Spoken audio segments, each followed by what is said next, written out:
বেড়াল হয়ে যাচ্ছে। একবার ধরতে পারি ওকে, একবার ধরতে পারি, তাহলে আমি একেবারে জড়িয়ে ধরে নিয়ে আমি বাড়িতে চলে যাব। ওহ, এইভাবে যদি তোর বন্ধু আমাকে জড়িয়ে ধরে ঘরে নিয়ে যেত না, সালা মাইরি বলছি, দিলটা একেবারে সালা গার্ডেন গার্ডেন হয়ে যেত। সকাল সকাল তুই আমার কাজের মাথা খেতে এলি মনসুর, হ্যাঁ? আর কি তোর কোনো কাজ নেই? এই বন পলাশির বিবি বহিনদের দিকে কু নজর দেয়া ছাড়া তোর আর কোনো কাজ নেই? সব আছে আছে, আমার কাজ তো একটাই, সালা এই বন পলাশির গ্রাম থেকে দু একটা ডবগা মেয়েকে তুলে নিয়ে দুবাইতে চালান করে দেওয়ার সেই কাজটাই তো আমি করে যাচ্ছি। হ্যাঁ বলিস কি রে?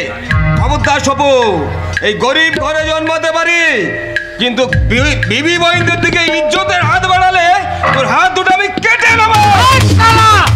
আমার হাত কাটার আগে তোর হাত দুটো কেটে আমি গঙ্গার জলে ভাসিয়ে দেবো। আরে হাত কি কাটবি রে তুই? আমার পা আছে, পা, আমার এই পা দিয়ে তোর বুকে আমি জোড়া লাথি মারবো। আর তোর পরনের প্যান্টটা খুলে নিয়ে তোর পা দুটো আমি জড়িয়ে দেবো। তোদের মতো গোপাল ছেলেকে কিভাবে সামলাতে হয় সেটা আমি খুব ভালো করেই জানি। বলিস না ভাই, ও কথা বলিস না।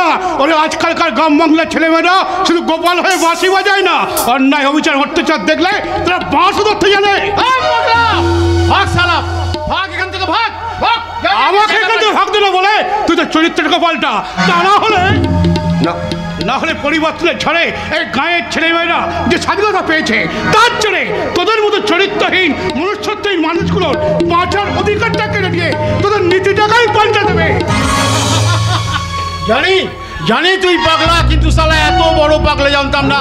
এই গ্রামের সবাই আমাকে সপু মোস্তান বলে জানে, আর সালা এই ললিপপ মনসুর পাল্টাবে আমার নীতি। হ্যাঁ অনেক গাধা, পরিবর্তনের ঝড়ে এখানে কাছে দুর্নীতির কালো মেঘ আমি দিব্য দৃষ্টিতে দেখতে পাচ্ছি। গান লেখার জন্য কলম ধরেছে সাহিত্য সম্রাট বঙ্কিমচন্দ্র, লিখতে পারছে উপন্যাস কবি সুকান্ত ভট্টাচার্য, কাঁদতে কাঁদতে পরমহংসদেবের কাছে বলছে, ঠাকুর ঠাকুর তুমি তো কিরিন ঘোষের ক্যান্সারটা নিয়েছো, আমার ক্যান্সারটা ছাড়িয়ে দাও, আমিও বাঁচতে চাই। সুভাষচন্দ্র বোস, সুভাষচন্দ্র বোস চিৎকার করে বলছে, সেদিন তোমরা আমাকে রক্ত দিয়েছিলে তাই তোমরা স্বাধীনতা পেয়েছো। কত ৭৬ বছর ধরে নেতাজি কথার, এই নেতারা কথার খেলাপ করলেও নেতাজি কিন্তু কথার খেলাপ করেনি। নারায়ণদা, নারায়ণদা তুমি একটু শান্ত হও। নারায়ণদা শান্ত শান্ত হতে পারিনি, শান্ত হতে চাই না মনসুর, আমি শান্ত হতে চাই কিন্তু শান্ত হতে পারি না। চোখ বন্ধ করে দেখতে পাই সেটা সেই জ্বলন্ত চিতা দাউ দাউ করে সেটা ঘুরে যাচ্ছে, সেই সঙ্গে শেষ হয়ে গেল আমার সামনে সাজানো দিন। সালা এই গ্রামে যে সালা প্রতিবাদ করবে আমার হাতের গুলি কিন্তু লক্ষ্যভ্রষ্ট হয় না। তুই তো সালা পুলিশ হয়ে নিজের বউকে রক্ষা করতে পারিস নি, পাবলিক রক্ষা করবে কি করে? হ্যাঁ তুমি ঠিক বলেছো, আমি তো পুলিশ, আমাকে একটু থানায় যেতে হবে। যারা আমার বউ সেটাকে মেরেছে তাদের বিরুদ্ধে এফআইআর করতে হবে। থানায় দেখেছো আমার টুপি আর পিস্তলটা কোথায় রাখি আমার মনেই থাকে না। নারায়ণদা, হ্যাঁ রোজ ডিউটিতে যাওয়ার সময় সীতা এসে পিস্তলের টুপিটি দিয়ে বলতো, এই শোনো না শোনো, আজ তাড়াতাড়ি বাড়ি ফিরো, তোমার জন্য আমি অপেক্ষা করবো। তুমি জানিস আমার না বাবা পিচ্ছু ছিল, একদিন সীতা আমার সামনে এলো, সেদিনকে কি সুন্দর দেখাচ্ছিল। পরনে ছিল লাল বেনারসি, কপালে ছিল মস্ত বড় সিঁদুরের টিপ, মাথায় ছিল বেল ফুলের মালা। আমার কাছে এসে বললো, এই শোনো না শোনো, তোমার সঙ্গে কথা আছে। আমি বললাম কি কথা, তাড়াতাড়ি বলো। আমি তোমার ছেলের মা হতে চলেছি। ও সে কথা শোনার পর জানিস আমার কি আনন্দ, চোখ দিয়ে জল বেরিয়ে গেল। দোলনা থেকে খেলনা আমি সমস্ত কিছু কিনলো, তারপর শয়তানগুলো আমার মাথায় রড মেরে আমার সীতাকে আমার কাছে কেড়ে নিয়ে গেল। সীতা চিৎকার করে কেঁদেছিল, বাঁচা।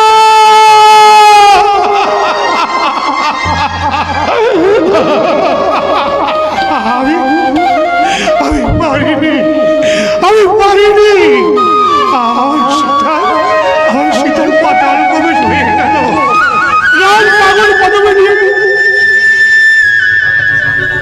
অযোধ্যা ছাড়ল, অযোধ্যা সিংহাসনে বসলো। ওই সব রাবণের আর বাল্মীকি মুনির লেখা রামায়ণ কেজি দরে বিক্রি হয়ে গেল কলিযুগের মুদির দোকানে। নারায়ণদা, একটা কথা জানা মনসুর, একটা কথা জানা, যারা আমার বউ সীতাকে বেড়েছে তাদের আমি কাউকে ছাড়বো না। তাই তো কবির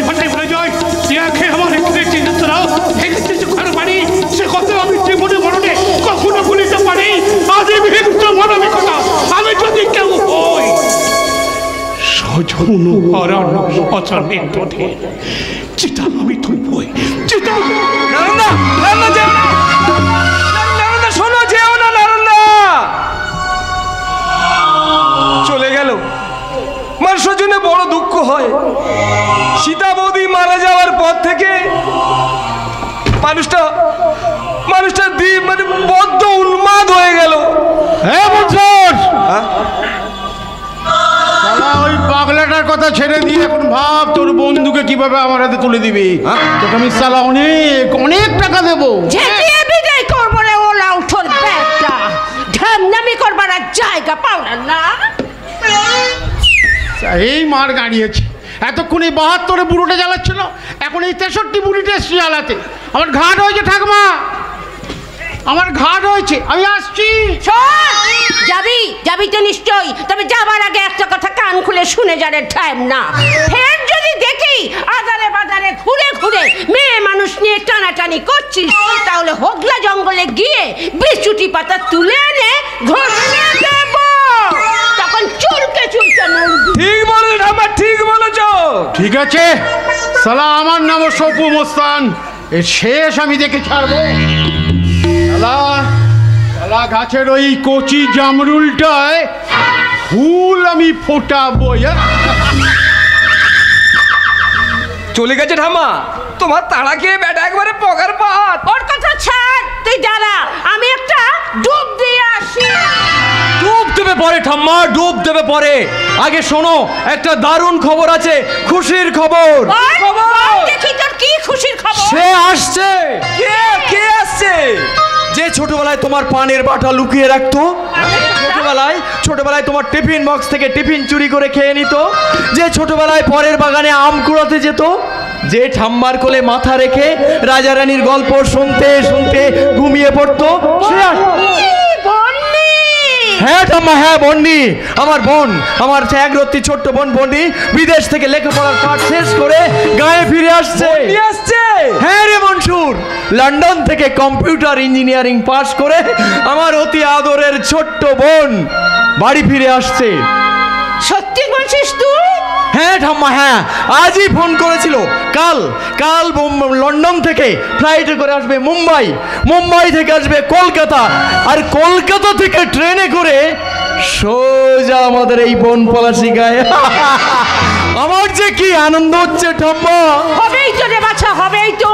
তোর বাবা মা মরার সময় বলেছিল সজল সবাই ছেলে মেয়ে মানুষ করে, আর তুই তোর বোনকে মানুষ করিস।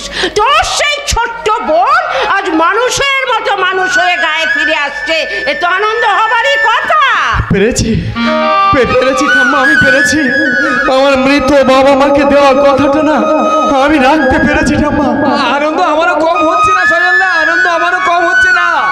আমরা এতদিনের পুরনো বন্ধু আজ গায়ে ফিরবে, এই শুনে আমার যে মনে কত কথা জমে আছে, তার সঙ্গে কত গল্প করব, কত আনন্দ করব। আরে যাও যাও, তোমরা সবাই যাও, সারা গায়ের প্রত্যেকটা বাড়িতে গিয়ে জানিয়ে দাও আমার আদরের বোন, আমাদের আদরের বোন বন্নিশিখা বাড়ি ফিরে আসছে। ওই তো ওরা সব ঘাটে স্নান করছে।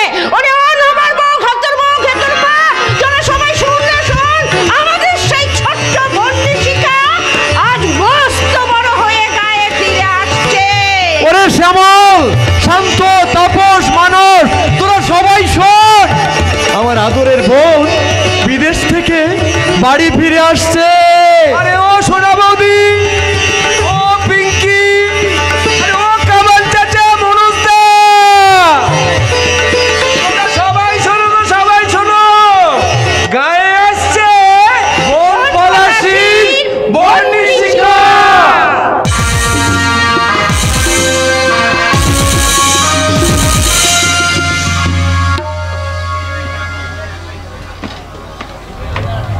কে আসছে না আসছে জানি না, তবে আমি এই পোশাকে দুটো পকেট ভর্তি করতে, নিজের ভবিষ্যৎ উজ্জ্বল করতে আর সুখের সংসার করতে বিলাস বর্মনের বাড়িতে থানার বড়বাবু চলে এসেছে।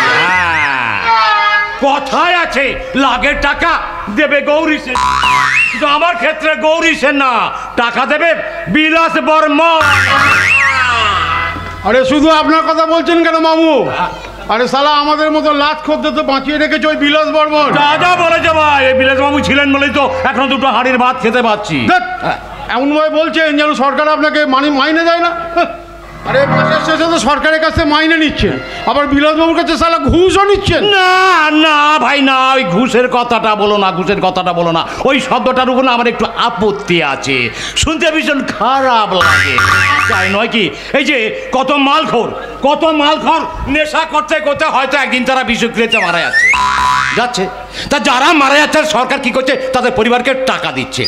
তাহলে সেটা কি ঘুষ না, সেটা হলো সহানুভূতির মূল্য। তারপর ধরো কোনো মন্ত্রী যদি সাধারণ জনগণের কোনো কাজ করে দেয়, তাহলে জনগণকে সেই মন্ত্রী নিচে কি করতে হয়, টাকা দিতে হয়। তাহলে সেটা কি ঘুষ না, সেটা হলো পার্টি ফান্ডের চাঁদা। এই যে কত দেবদেবীর মন্দিরে কত শত সহস্র মানুষ নিত্য নৈমিত্তিক যাচ্ছে, গিয়ে বলছে কি, মা আমার ওটা দাও, বাবা আমার ওটা দাও, মা আমার ওটা দাও, বাবা আমার ওটা দাও, এই বলছে বলে আর ফিরে আসার সময় মন্দিরের সামনে রাখা বাক্সে টাকা দিচ্ছে। তাহলে সেটা কি ঘুষ না, সেটা হলো প্রণামী। তাহলে জনগণ নিলে ঘুষ না, মন্ত্রী নিলে ঘুষ না, ভগবান নিলে ঘুষ না, শুধু এই পুলিশ নিলে ঘুষ। আপনার মতো ঢ্যামনা আমি দুটো দেখিনি।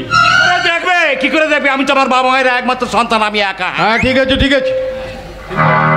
কিন্তু স্যার এখন এলো না কেন? স্যার তো আসার সময় হয়ে গিয়েছে। আসবে যখন বলেছে তখন নিশ্চয়ই আসবে স্বপন বাবু। একটা কথা মনে রাখবেন, স্যার ঘড়ি দেখে চলে না, বরং ঘড়ি স্যারকে দেখে চলে। অপরাজিতা, হ্যাঁ আমি ভারতবর্ষের প্রথম সারির শিল্পপতি মিস্টার বিলাস বর্মনের একমাত্র সেক্রেটারি মিস অপরাজিতা। আপনারা স্যারকে কতটা চেনেন তার এক অংশ বেশি হলো আমি চিনি, তাই আমি বলছি স্যার যখন কথা দিয়েছেন তখন নিশ্চয়ই আসবে।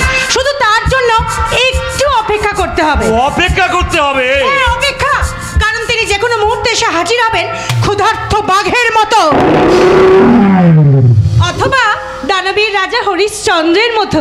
অপরাজিতা, অপেক্ষা করতে হবে তার জন্য যার ডান হাতের খবর বাঁ হাত জানে না, যার বিষাক্ত ছবলে গোখরা সব পৃথিবীতে দ্বিতীয়বার জন্মগ্রহণ করতে ভয় পায়, যার শিরা উপশিরা ধমনীতে বইছে হিংস্রতার বিষাক্ত রক্ত। অপরাজিতা, গীতা বাইবেল কোরআন যে মানে না, আল্লাহ গড ভগবানকে যে বানাতে চায় নিজের কৃতদাস, অজগরের মতো গোটা সমাজটাকে যে গিলে খেতে চায়, তার জন্য অপেক্ষা করতে হবে। আর অপেক্ষার ঘড়ির কাঁটা যখন তার তৈরি করা সময়ের ঘরে পৌঁছবে, তখন চারিদিক আলোকিত করে এসে সে বলবে, जीना यहाँ मरना यहाँ, इसके सिवा जाना कहाँ। जीना यहाँ मरना यहाँ, इसके सिवा जाना कहाँ। जी चाहे जब हमको आवाज दो, हम है वही, हम थे जहाँ। जीना यहाँ मरना यहाँ, इसके सिवा जाना कहाँ।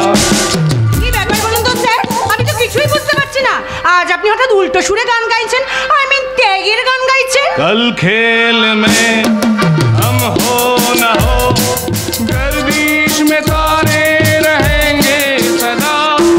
कल खेल में हम हो न हो, गर्दिश में तारे रहेंगे सदा।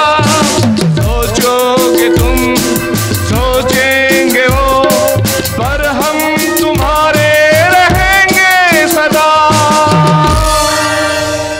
रहेंगे यही अपने निशान, इसके सिवा जाना कहाँ।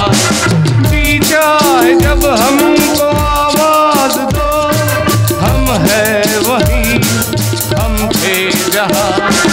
जीना यहाँ मरना यहाँ, इसके सिवा जाना कहाँ।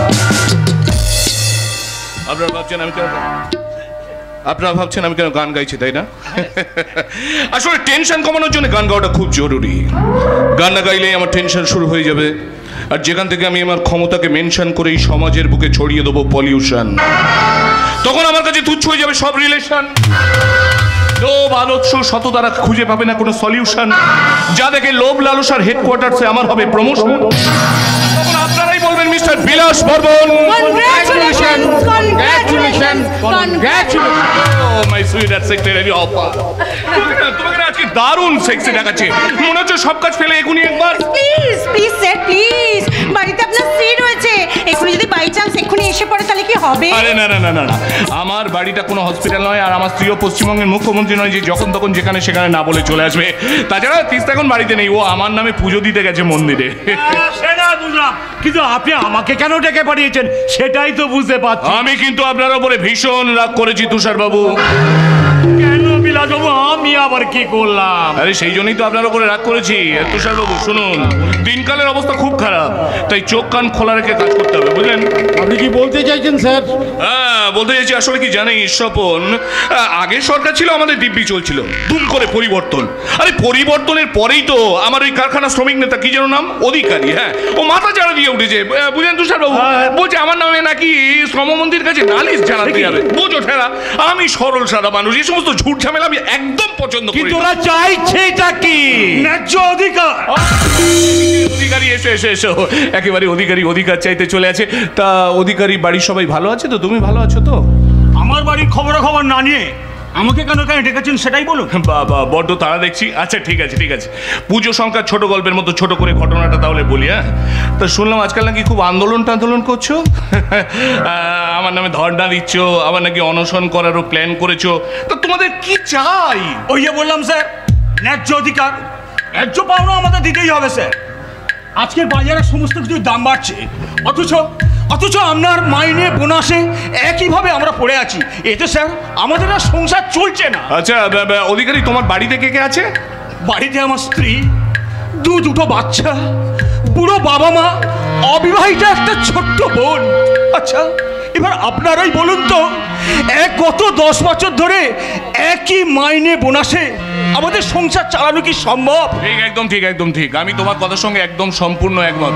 স্বপন, হ্যাঁ স্যার। তুই এক কাজ কর, আজ রাত্রিবেলা অধিকারীর বাড়িতে আগুন লাগিয়ে দে। আরে না না না, তোমার এত ভয় পাওয়ার কিছু নেই, তুমি আমার বাড়িতেই থাকবে, থাকা খাওয়া করবে, মদ মেয়ে ছেলে সব কিছুর ব্যবস্থা আমি করে দেবো। ইলেকট্রিক মিটারে শর্ট সার্কিট ঘটে তোমার বাড়ির সবাই জীবন্ত পুড়ে মরবে, তখন তো আর তোমার এত খরচা হবে না, যা মাইনে পাও তা খরচা করেও বেঁচে যাবে। কি আইডিয়াটা কেমন দিলাম? আপনি একটা বড় শয়তান। আমি যদি জামাটা খুলি তাহলে দেখতে পাবে বুকের উপরে লেখা আছে শোরের বাচ্চা প্রাইভেট লিমিটেড। এখানে অনেকভাবে শয়তানি সাপ্লাই করা হয়, আমার কোনো শাখা নেই, বুঝেছ তো? বুঝলাম বলে ভয় দেখিয়ে এই শ্রমিক কিষাণ মজুরদের থামানো যাবে না। আমাদের প্রতিবাদ একদিন না একদিন ঠিক দাবানলের মতো চলে উঠবে। যা তুষার বাবু, আপনার প্রমোশনটা হলো না কেন? কেন কি বলছেন মশাই? আমি ভেবেছিলাম পুলিশ কমিশনারের কাছে বলে আপনার একটা প্রমোশনের ব্যবস্থা করবো। কেন এখন তো দেখছি এই মালটা জনগণের কাছে আপনার সব কথা বলে দেবে। জনগণের কাছে আপনি হয়ে যাবেন একটা ব্ল্যাক লিস্টেড পুলিশ অফিসার, তার উপর মিডিয়াও আপনাকে নিয়ে হইচই করা শুরু করে দেবে। তখন কি আমি আপনার সুপারিশ করতে পারবো বলুন তো? শহরের বাচ্চাকে আজই আমি আপনার সাহস তো মন্দ না। আপনি আমার সামনে দাঁড়িয়ে আমারই কারখানার কর্মচারীর উপরে গুলি চালাতে যাচ্ছিলেন। গুলিটা যদি চালিয়ে দিতেন না, আপনাকে একেবারে মায়ের ভোগে পাঠিয়ে দিতাম। না না না না, পিস্তল বের করেছেন তাই ছোট্ট একটা শাস্তি দিলাম। আপনি কি করলেন মালিক? ওই আমি তো কিছু করিনি, যা করো তো তুমিই করলে। আমি? হ্যাঁ তুমি, তুমি হ্যাঁ পুরুলিয়া জঙ্গলে তুমি অস্ত্র সাপ্লাই করো, সেই খবর পেয়ে তুষারবাবু তোমার পিছনে ধাওয়া করলো, তুমি তুষারবাবু পায়ে লক্ষ্য করে গুলি চালালে, আর তুষারবাবু তখন আত্মরক্ষার্থে এনকাউন্টার করে তোমাকে মেরে দিল।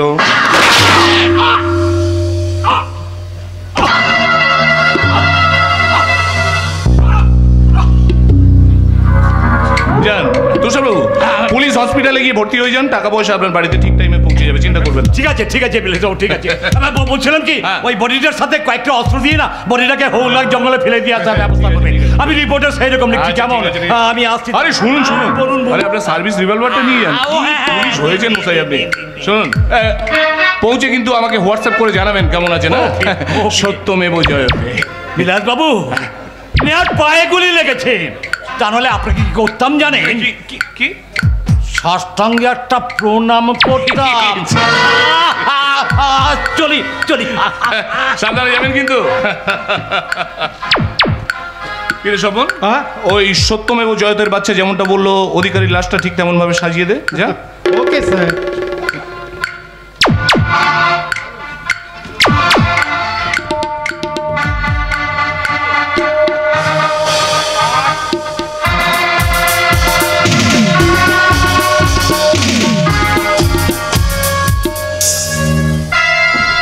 ব্যাস, বলছিলাম অপরাজিতা, যত যা হোক অধিকারী তো আমারই কারখানার শ্রমিক নেতা ছিল, তাই ওর একটা ঘটা করে শ্রাদ্ধ শান্তির ব্যবস্থা করতে হবে, বুঝলে?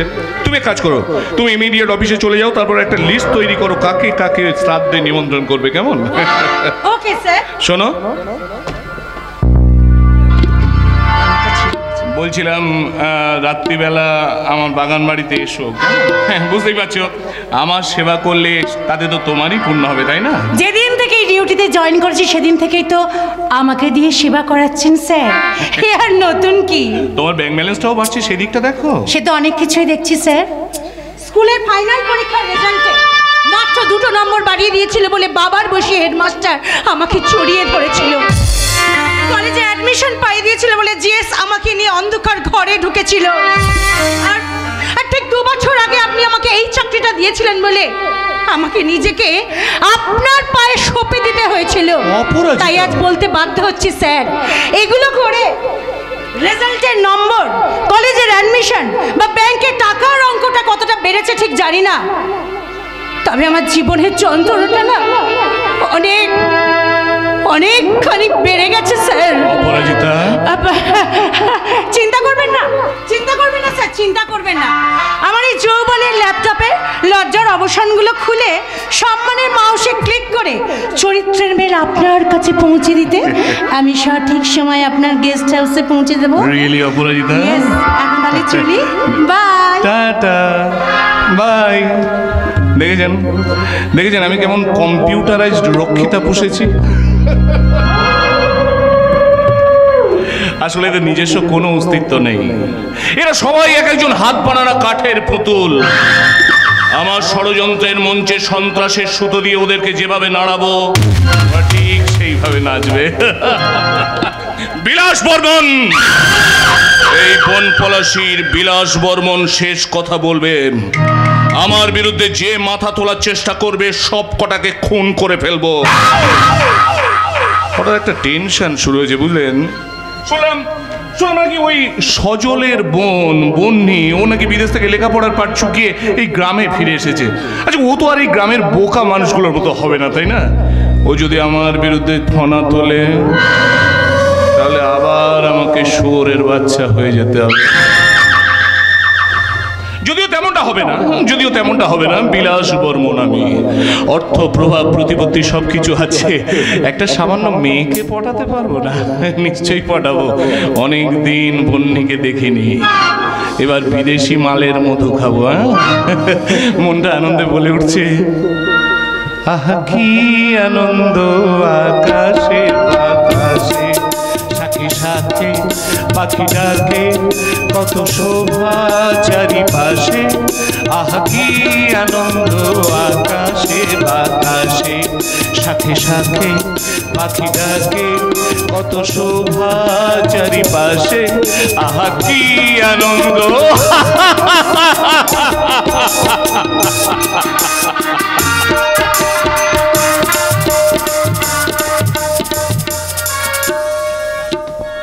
পারছি না আমি এক মুহূর্ত অপেক্ষা করতে পারছি না। ভালোবাসার চড়া জীবন গ্রামে দিচ্ছে, তো ভালোবাসার জোয়ারে নিজেকে ভাসিয়ে নিয়ে বলতে ইচ্ছে করছে, কিছু পলাশের নেশা, কিছু বা চাপায় নেশা, কিছু পলাশের নেশা, কিছু বা চাপায় নেশা। তাই দিয়ে সুরে সুরে রঙে রসে জালে, তাই দিয়ে সুরে সুরে রঙে রসে জালে বনি, রচি মম ফাল্গুনি। একটুকু ছোঁয়া লাগে, একটুকু কথা শুনি, দিয়ে মনে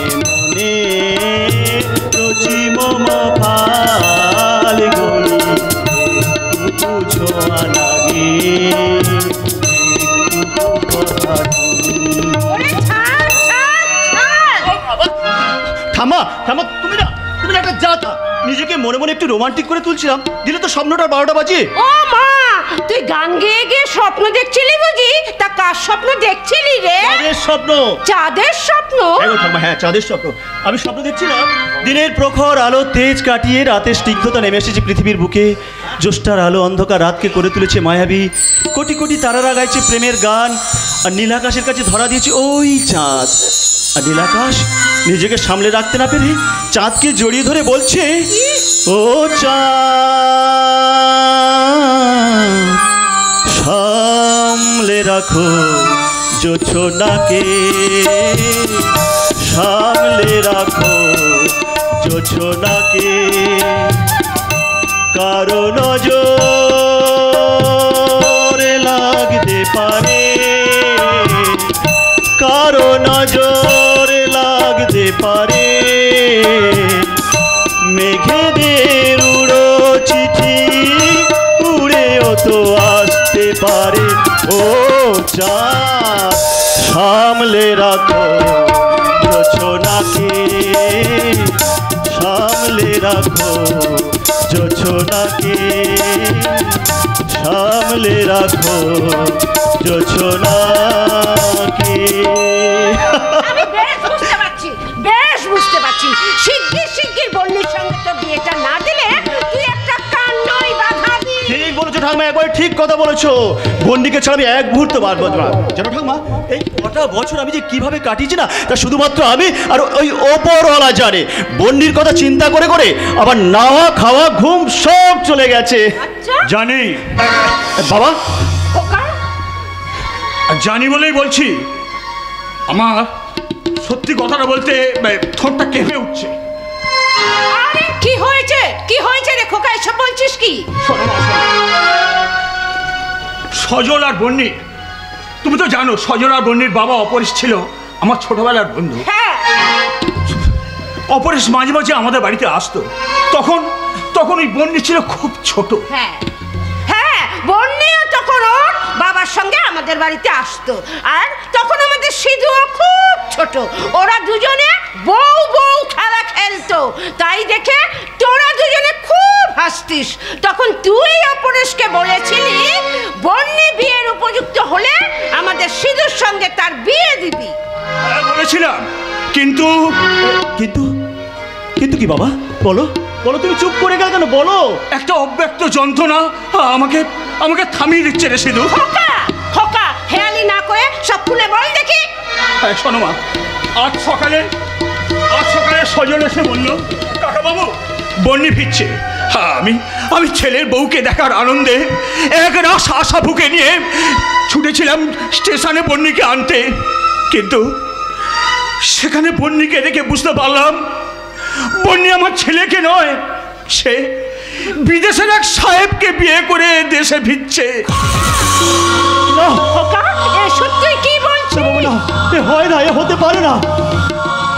এই হয়েছে রে সিধু, আমি নিজের চোখে দেখে এসেছি। বন্যের স্মৃতিতে জ্বলছে, জল জল করছে সিঁদুর, কপালে বড় করে সিঁদুরের টিপ। খোকা, এসব কি বলছিস তুই? এলোমেলো কথা। কিন্তু এই কথা শোনার পর আমার মনটা যে একেবারে খারাপ হয়ে গেল বাবা।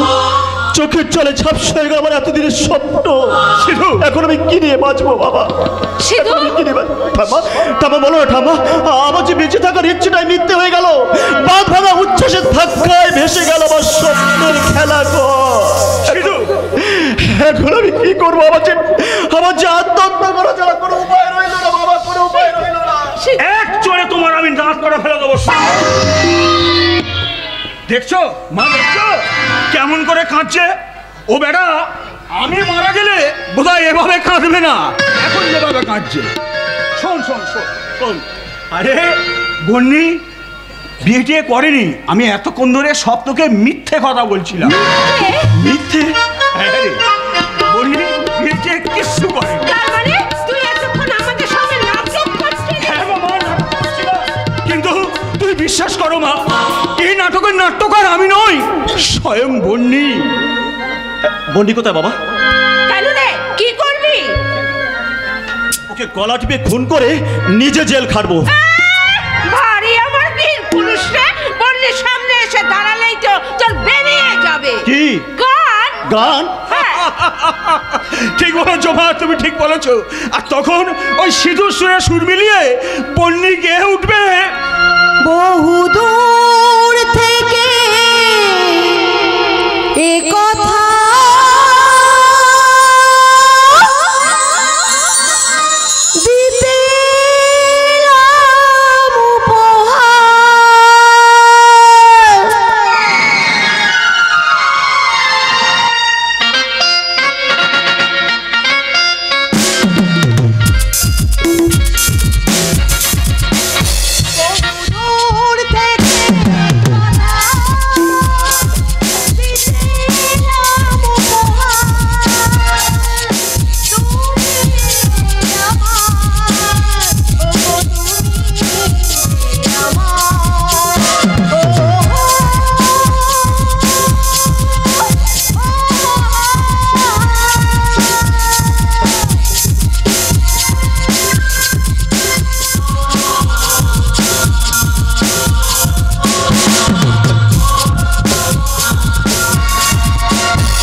দিতে না, সে তো হলোই না, বরং কথাগুলো শোনার পর ভ্যা ভ্যা করে কেঁদেই ফেললো। তোমার বিয়ে হয়ে গেছে, এ কথা শোনার পর আমার চোখে জল আসে, এটা তো স্বাভাবিক।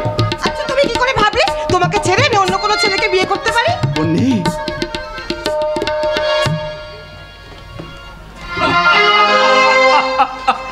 আজ আজ বহুদিনের স্বপ্ন আমার সার্থক হতে চলেছে। বহুদিন পর এই ভট্টাচ বাড়িতে আবার খুশির আগরবাতিগুলো জ্বলে উঠবে, সানায়ের সুরে গোটা গ্রাম মুখরিত হয়ে উঠবে, আতশবাজি আর আলোর ছটায় এই বন পলাশি হয়ে উঠবে আলোয় আলোকময়। হ্যাঁ, তুই লাল পাহাড় শাড়ি পরে কপালে সুন্দর করে টিপ নিয়ে আসবি রে মা আমার ঘরে। কিন্তু জেনে রাখিস মা, সিঁদুর কাছে তুই বউ, ঠাম্মির কাছে তুই নাদ বউ, কিন্তু আমার কাছে তুই যে আমার মেয়ে রে মা। হ্যাঁ রে, তাই তো খুশির আনন্দে তোর দাদাকে নিয়ে এখনই আমি ভট্টাচ ঠাকুরমশাইয়ের কাছে গিয়ে ডেটটা ফাইনাল করে আসি। আর একটা কথা জেনে রাখবি, যেটা হবার সেটাই হয়, শুভ কাজে আর দেরি নয়। সত্যি কাকা বাবু তো শুভ কাজে দেরি নয় বলে চলে গেল।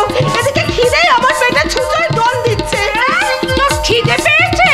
খিদে পাবে না, বলো তো কত দূর থেকে আসছি। স্টেশনে নেমে দাদাকে বললাম, দাদা লাগেজগুলো নিয়ে তুই বাড়ি যা, আমি ঠাম্মার কাছে গিয়ে ঠাম্মার কাছে খাওয়া দাওয়া করে তবেই ফিরবো। আমার খুব খিদে পেয়েছে, আমাকে কিছু খেতে দাও। কি খাবি বল, কি খাবি? তোমার মনে আছে ঠাম্মা, ছোটবেলায় স্কুলে যাবার আগে আমি আর দাদা রোজ তোমার কাছে চলে আসতাম, আর আলু পোস্ত বিউলির ডাল খেতে ভালোবাসতাম বলে তুমি রোজ আমাকে আলু পোস্ত আর বিউলির ডাল করে খাওয়াতে। তুই দেখছি একটু পাল্টাসনি, যে বলছি সেই বলছি আছি। হ্যাঁ, আমি পাল্টাইনি আর পাল্টাবো না, তোমার বন্যে ছিলাম, আছি, থাকবো। আমি তোমার হাতে আলু পোস্ত খাবো, বিউলির ডাল খাবো, মৌরানা মাছের টক খাবো, গাছে উঠে পেয়ারা পারবো, জাতির সাথে ঝগড়া করব আর অন্যায় দেখলে তার প্রতিবাদ করব। ব্যাস ব্যাস সব ঠিক আছে, কিন্তু এখন ওসব প্রতিবাদ করতে হবে না। এই গ্রামের অবস্থা ভালো নয়, এই 4 বছর অনেক কিছু পাল্টে গেছে। সিধু, আমি বলি কি ওসব কথা এখন থাক, তোরা বরং গল্প গুজব কর, আমি তোদের জন্য একটু খাবারের ব্যবস্থা করি।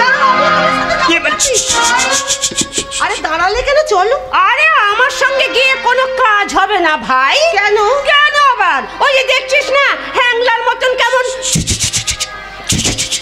করে তোকে ডাকছে। কেন ডাকছে বলো তো? কেন আবার? সকাল থেকে চাঁদকে জড়িয়ে ধরছিল, এবার তোকে জড়াবে। ও ঠাম্মি, ঠাম্মি, তবে দেখিস বাচ্চা, বেশি জড়াজড়ি করিস না, সদর দরজাটা কিন্তু খোলাই আছে।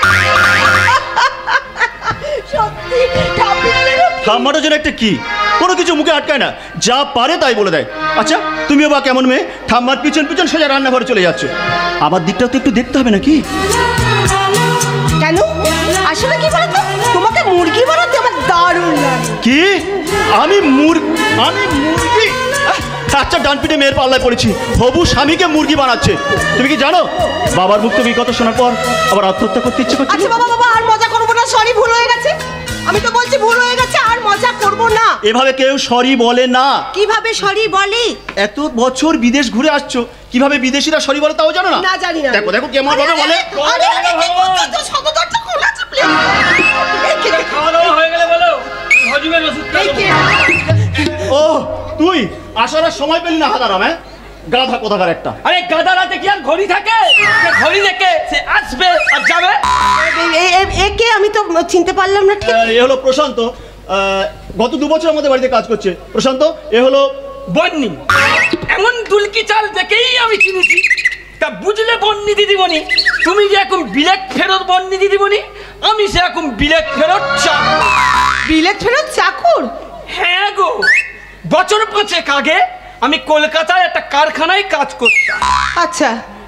একদিন মালিক এসে বলল, কিছু মাল নিয়ে তোমাকে ব্যাংককে যেতে হবে।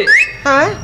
আমি তো মনের আনন্দে মালপত্র গুছিয়ে ঠিকানাপত্র নিয়ে ট্রেনে চেপে গিয়ে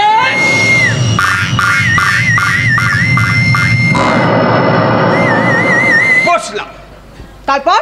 সেখানে পৌঁছে গিয়ে দেখছি অবাক কাণ্ড। আবার কি কাণ্ড? সবাই দেখছি ইংরাজিতে কথা বলছে, ইংরাজিতে। আমি তো ইংরাজি জানি না, তাহলে এই ঠিকানাটা কে বলে দেবে? হ্যাঁ সেটা তো অসুবিধারই কথা। তারপর কি হলো? গড আল্লাহ ভগবান, সঙ্গে সঙ্গে মাথায় একটা আমি বুদ্ধি খাটালাম। আচ্ছা। আমি 4-5 দিন থাকবো বলে কিছু জামা প্যান্ট নিয়ে গিয়েছিলাম, আর প্লেনে গায়ে দেওয়া সেই চাদরটা জামা প্যান্টগুলো থাক থাক করে রেখে চিৎকার করে বলতে শুরু করলাম, ছেলের মাল 16 টাকা, ছেলের মাল 16 টাকা, ছেলের মাল 16 টাকা, ছেলের। বলতে বলতে একটা লোক ওখান থেকে দৌড়ে এসে খাপ করে আমার হাতটা ধরলো, ধরেই বললো, এক চড় মারবো। এটাকে তুমি হাওড়া হাট পেয়েছো নাকি? আমিও সঙ্গে সঙ্গে ওনার হাতটা খপ করে ধরলাম, ধরে বললাম, এই তো বাবা বাঙালি, তাহলে আমার এই ঠিকানাটা কোথায় হবে একটু বলে দিন না। বন্নি তাহলে বুঝতে পারছো কেমন পাগল নিয়ে আমাকে থাকতে হয়। দেখো না না না না না না না না, পুরোটা পাগল হননি, তবে আস্তে আস্তে সব বুঝতে পারবেন। এ বাবা, আবার কি হলো? আর তোমাদের সঙ্গে কথা বলতে বলতে আমার কত দেরি হয়ে গেল। এক্ষুনি রানী রাসমণি আসবে, ওলা উল্টো বেটা বলে গাল দেবে। তুই যাবি নাকি বল? আমি তাহলে চলি। গড আল্লাহ ভগবান, এবারে তোমরা দুজনে চাকুস টুকুস করো, আমি চল।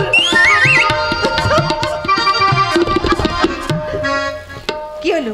কি দেখছে এমন করে? তোমার এই হাসি মুখটাকে দেখছি। ও কেন প্রথম দেখছে বুঝি? প্রথম নয়, আজকে আমার বেশি করে ভালো লাগছে। মনে হচ্ছে সারাটা দিন ধরে তোমাকে দেখি। সত্যি সত্যি সত্যি সত্যি দিন সত্যি করলাম। আবার আমাকে ছেড়ে চলে যাবে না তো? আচ্ছা তোমাকে ছেড়ে চলে যাইও, তুমি পারবে না? তোমার এই শক্ত সামর্থ্য হাত দুটো দিয়ে আমাকে জড়িয়ে ধরে রাখ। পারবো পারবো পারবো, তোমাকে সারাটা জীবন এইভাবে জড়িয়ে ধরে থাকবো। হ্যাঁ, আর তখন আমার মনের বিনায় ঝরঝর করে বেজে উঠবে তার। এই তুমি আমাকে ছাড়ো তো এখন, ছাড়ো। ছাড়ো, শত দরজা খোলা আছে কিন্তু ঠাম্মি বলে গেছে তুমি ছাড়ো, আমি ঠাম্মির কাছে যাচ্ছি। আজকের এই দিন শুধু এই দুজনা, আর কারো দিন এ তো নয়। আজকে এই দিন শুধু এই দুজনা, আর কারো দিন এ তো নয়।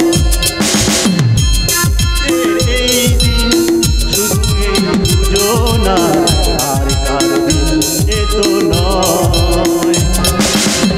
তোমার আমার প্রেম আজকের এই দিনে, তোমার আমার প্রেম আজকের এই দিনে, জানালো যে তার পরিচয়।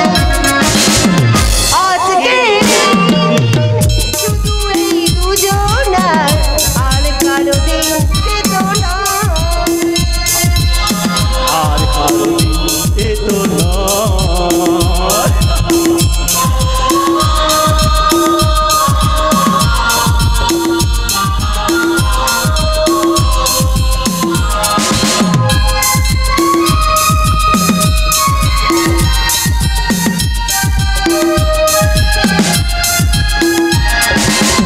জানি না কিভাবে মন পেল যে নতুন জীবন।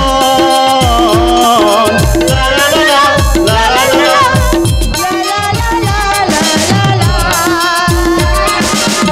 জানি না কিভাবে এলো যে নতুন জীবন, যে কথা বলে যাই, যে কথা বলে যাই, সে কথা কায় হয়ে যায়। আজকে এই দিন শুধু এই দুজনা, আর কারো দিন এ তো নয়। আর কারো দিন এ তো নয়। আর কারো দিন এ তো নয়।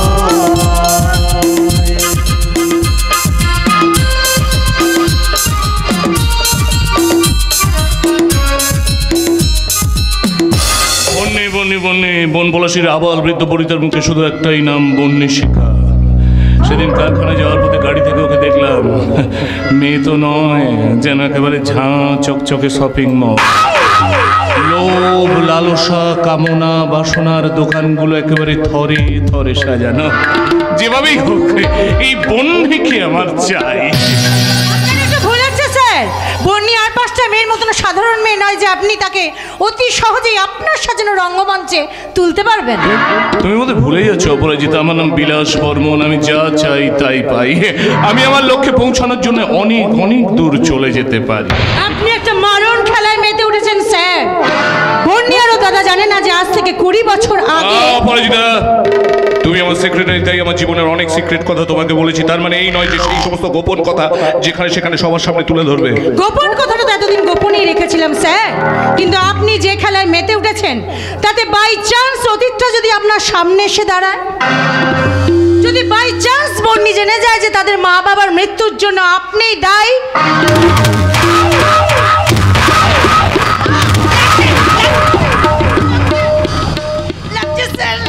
আমি মালিক হয়ে যে কথা ভুলে গেছি, তুমি কর্মচারী হয়ে সেই কথা এখন মনে করে রেখেছো কেন? আমি প্রত্যেকটা মানুষকে একবার মাত্র সুযোগ দিই, দ্বিতীয়বার এমন ভুল করলে আমি তোমাকে আমাকে মেরে ফেলবেন, তাই তো? শুধু তোমাকে নয়, তোমাকে নয়, তোমার বাবা মা এমনকি তোমার বাড়িতে যে সমস্ত ঝি চাকর কাজ করে সব কটাকে একসঙ্গে মেরে ফেলবো। প্যাকেজ খুন করতে আমার দারুণ লাগে জানো। আমার টেনশন হচ্ছে। টেনশন কেন? টেনশন দাও বলো তো। এখন কোনো গানের লাইনও মনে পড়ছে না। এখন কি করি বলো তো? তুমি একটা গান দাও।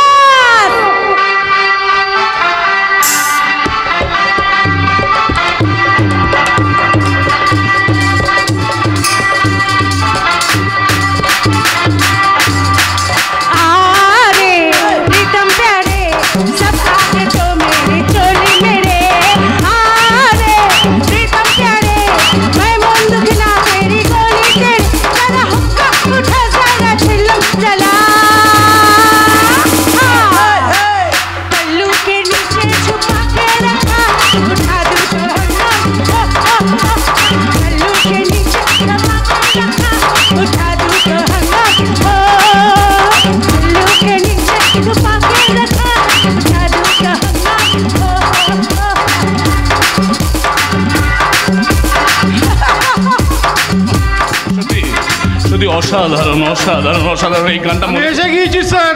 হ্যাঁ সে তো দেখতেই পাচ্ছি, কিন্তু যাকে সাথে করে আনতে বলেছিলাম তাকে এনেছিস কি? এনেছি স্যার।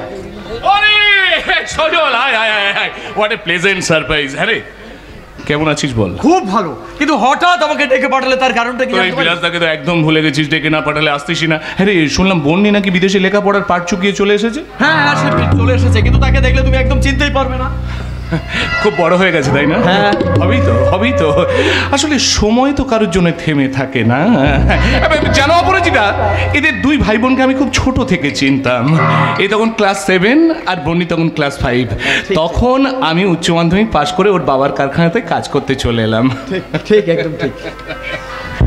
তারপর আস্তে আস্তে ওদের দুজন ভাই বোনকে আমি সদরের স্কুলে দিয়ে আসতাম, আবার নিয়ে আসতাম। জানো মনে জানো ভাই, ওদের দুই ভাই বোনের পিছনে না আমি খুব লাগতাম। কখনো কখনো ওই বন্নিকে চিমটি কেটে দিতাম, চুল টেনে ধরতাম, আর রেগে গিয়ে ওই বন্নি শুধু বলতো শয়তান শয়তান শয়তান।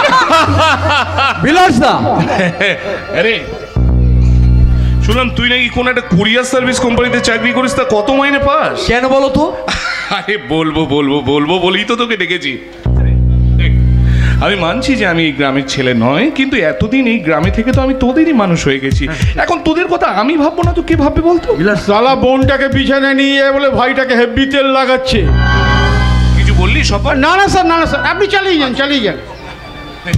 হ্যাঁ, যে কথা বলছিলাম, হ্যাঁ রে, স্কলারশিপের টাকায় নয় ওর লেখাপড়া হলো, কিন্তু স্কলারশিপের টাকায় তো আর বন্যের বিয়ে হবে না। তারপরে 1-2 দিন পরে তুই বিয়ে করবি, তোর সংসার হবে, কি করে চলবি তোরা? আমি সেটাই ভাবছি। এছাড়া তো আমার আর অন্য কোনো উপায় ছিল না বিলাসদা। একটা ভালো চাকরির জন্য কলকাতার অফিসে সার্টিফিকেটগুলো নিয়ে ঘুরে বেরিয়েছি। দিনের শেষে জুতো শুক তলাটা খাইয়ে শূন্য পকেটে আর বুক ভরা অসহায়তা নিয়ে বাড়ি ফিরে এসেছি। তাছাড়া নিজের মনকে এই বলে সান্ত্বনা দিয়েছি, আজকে দিনে উচ্চ শিক্ষায় শিক্ষিত ছেলেরা কলকাতার রাজপথে বসে ধর্ণা দিচ্ছে, কিন্তু একটা চাকরিও পাচ্ছে না। আর আমি তো সাধারণ একটা গ্রাজুয়েশন কমপ্লিট করা ছেলে মাত্র। আমি বুঝতে পারছি, আমি তো দুঃখটা বুঝতে পারছি। আচ্ছা বলছিলাম কি